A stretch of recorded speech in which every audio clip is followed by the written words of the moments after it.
नमस्कार साथियों, BDR learning channel में पुनः आपका बहुत बहुत स्वागत है।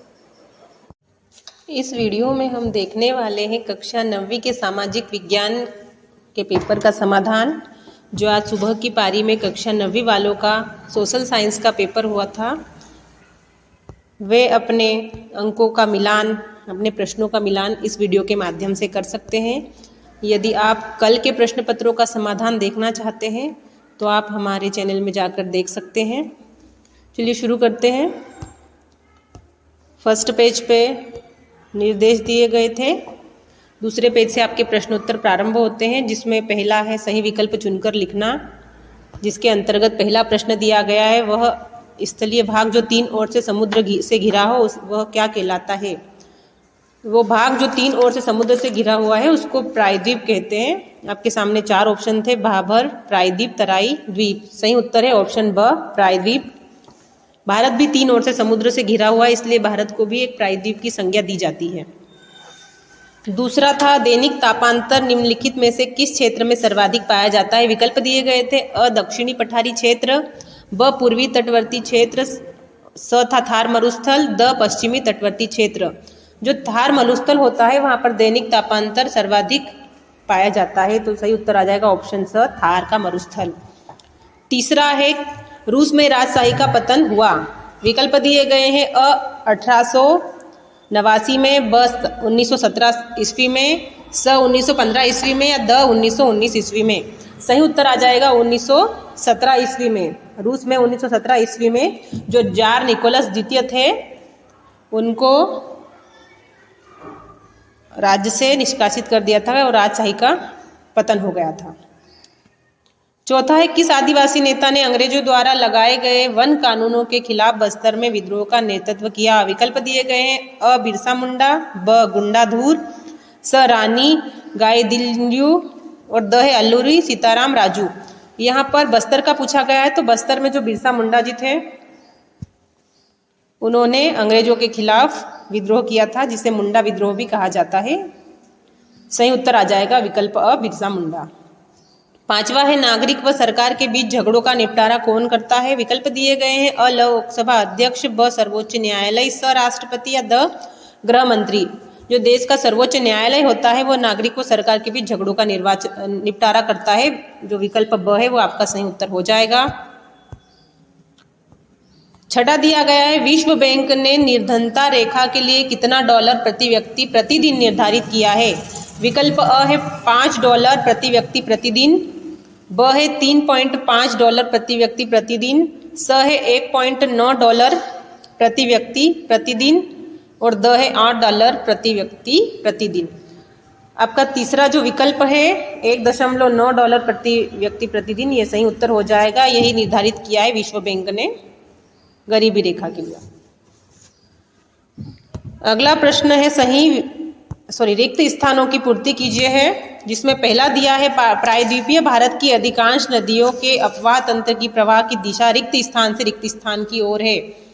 जो प्रायद्वीप भारत में बहने वाली नदियां हैं वो हमेशा अधिकांशतः पश्चिम से पूर्व की ओर बहती है, तो सही उत्तर आ जाएगा पहले वाले खाली स्थान में पश्चिम और दूसरे में आ जाएगा पूर्व, पश्चिम से पूर्व की ओर बहती है। दूसरा दिया गया है कार्ल मार्क्स ने रिक्त स्थान नामक ग्रंथ की रचना की। कार्ल मार्क्स ने दास कैपिटल नामक ग्रंथ की रचना की। सही उत्तर आ जाएगा दास कैपिटल।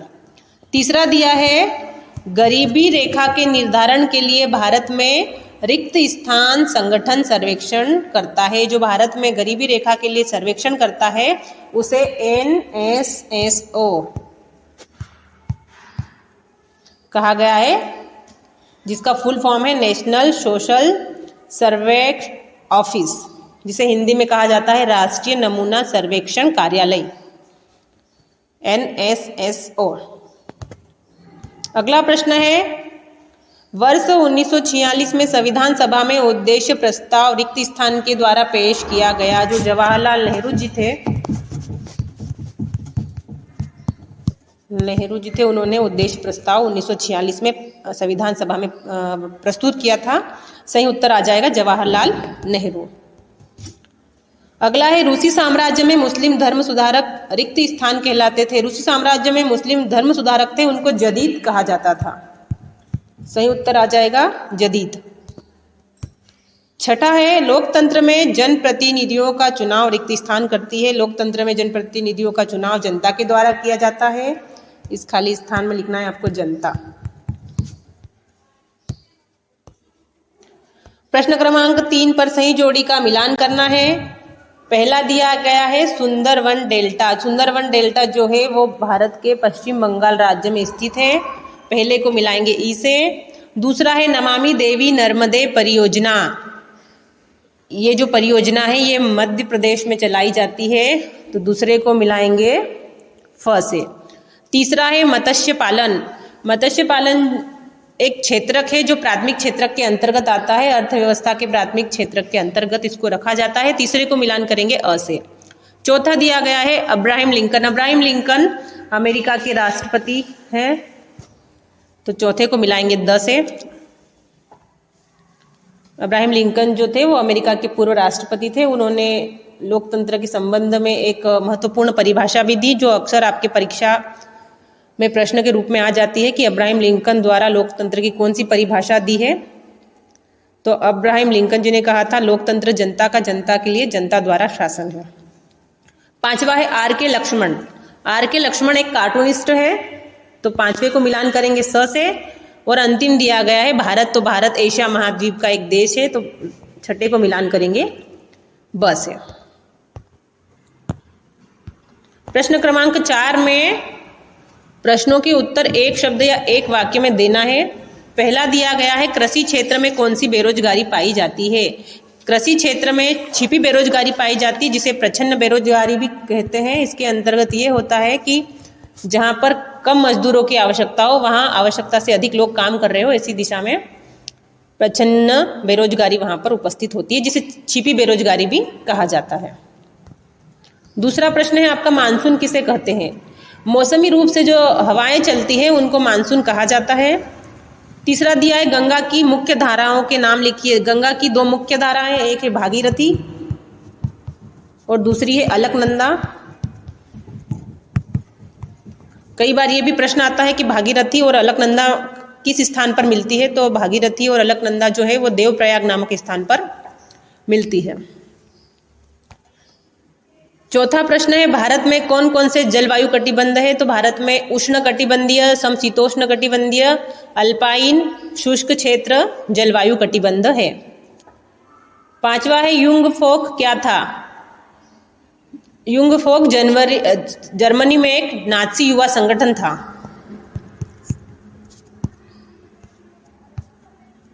सही उत्तर हो जाएगा जर्मनी का नाजी युवा संगठन। छठा दिया है समय पूर्व न्यायाधीशों को किस प्रक्रिया द्वारा पद से हटाया जा सकता है। समय से पूर्व न्यायाधीशों को जिस प्रक्रिया के द्वारा हटाया जाता है उस प्रक्रिया को महाभियोग कहा जाता है। महाभियोग।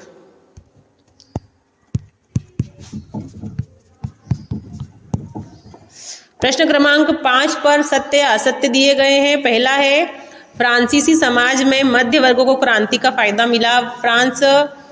क्रांति से पूर्व फ्रांस में 3 स्टेट बने हुए थे। प्रथम स्टेट, द्वितीय स्टेट और तृतीय स्टेट। तृतीय स्टेट में जो थे मध्यम वर्ग के लोग आते थे जिनको क्रांति से फायदा मिला था, तो ये हो जाएगा आपका सत्य। दूसरा है पूर्वी घाट का सर्वोच्च शिखर महेंद्रगिरी है।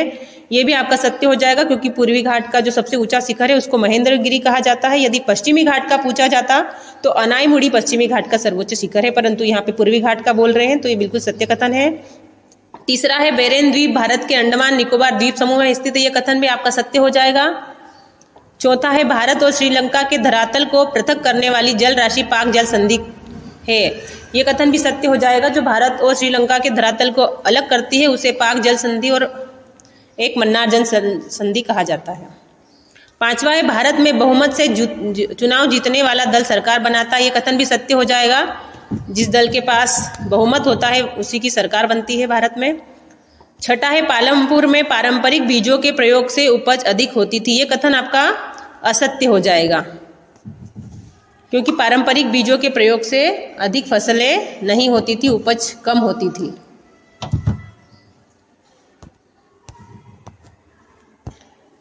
प्रश्न क्रमांक 6 से लगाकर प्रश्न क्रमांक 17 तक 2 अंक के प्रश्न हैं। 18, 19, 20 3 अंक के प्रश्न हैं। 21, 22 और 23 4 अंकों वाले प्रश्न हैं। 23वें प्रश्न में मानचित्र में कुछ चीज़ों को दर्शाने के लिए कहा गया है, कुछ स्थान दिए गए हैं जिनको हमें मानचित्र में प्रदर्शित करना है। चलिए देखते हैं। पहला दिया गया है लक्षद्वीप। भारत के पश्चिमी दिशा में जो द्वीप समूह है उनको लक्षद्वीप कहते हैं, तो यहाँ पर आ जाएगा लक्षद्वीप। दूसरा दिया है अंडमान निकोबार द्वीप समूह। जो पूर्वी दिशा में द्वीप समूह दिखाई देते हैं उन्हें अंडमान निकोबार द्वीप समूह कहते हैं। तीसरा दिया था मालाबार तट। जो केरल के साइड जो तट है उसे मालाबार तट कहा जाता है।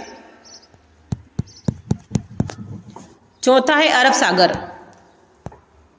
भारत के पश्चिम दिशा में जो जल राशि है उसे अरब सागर कहा जाता है। यहाँ पर हम लिख देंगे अरब सागर। अथवा में कुछ स्थान दिए गए हैं उन्हें भी मानचित्र में प्रदर्शित करते हैं। पहला दिया गया है अरावली श्रेणी। अरावली जो पर्वत श्रेणी है वो राजस्थान में है। यहाँ पर हम लिख देंगे अरावली, या आप नंबर भी लिख सकते हैं, नंबर के द्वारा शो कर सकते हैं। दूसरा दिया गया है पूर्वी घाट। भारत की पूर्वी दिशा में जो घाट है उनको पूर्वी घाट कहा जाता है। ये हमारे पूर्वी घाट हो गए। तीसरे पे दिया गया है विंध्याचल श्रेणी जो भारत के मध्य प्रदेश में है। यहाँ पर हम विंध्याचल पर्वत श्रेणी बता देंगे। अंतिम है काराकोरम पर्वत जो हिमालय की एक श्रेणी है जो लद्दाख के साइड स्थित है। यहाँ पर हो जाएगी हमारी काराकोरम। बहुत ही सरल स्थान दिए गए थे मानचित्र में प्रदर्शित करने के लिए। यदि आप भारत का मानचित्र और उसके प्रमुख स्थान देखना चाहते हैं तो आप कमेंट बॉक्स में बताइएगा। वीडियो यदि अच्छा लगा हो तो वीडियो को लाइक कीजिएगा। चैनल को अभी तक सब्सक्राइब नहीं किया हो तो सब्सक्राइब कर लीजिएगा और अपने दोस्तों तक शेयर कीजिएगा। मिलते हैं अगले वीडियो में, तब तक के लिए धन्यवाद।